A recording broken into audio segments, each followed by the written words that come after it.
La crise économique et sociale que nous traversons depuis 5 ans a signé la faillite du prétendu modèle économique libéral. Ce modèle néolibéral, rappelez-vous-en, n'a pu être sauvé qu'en prenant en otage les peuples, en leur imposant de payer la facture avec des dettes privées prises en charge par l'endettement public. Quand la misère grandit, quand les inégalités explosent, que 67 personnes possèdent autant que 3,5 milliards d'êtres humains, un tel système est à bout de souffle. Sans la volonté farouche de combattre le capitalisme financier et son cortège de désastres économiques, sociaux, environnementaux, le risque est désormais de voir triompher les pires forces réactionnaires, comme nous risquons de le constater dans moins de 4 semaines lors du scrutin européen.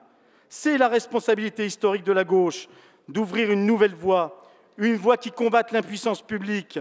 C'est la raison pour laquelle les députés du Front de gauche ne peuvent que s'opposer à la feuille de route que vous avez tracée. Notre vote contre, c'est aussi une main tendue à toutes celles et tous ceux qui se reconnaissent dans une gauche qui tout à la fois rassemble et ne renonce pas. Où est le souffle de 1936, de 1945, de 1981, voire de 1997 ? Notre pays n'est jamais si grand ou si fort que quand il ouvre de nouvelles perspectives progressistes, des perspectives de rassemblement, des perspectives qui lient progrès social, efficacité économique et transition écologique.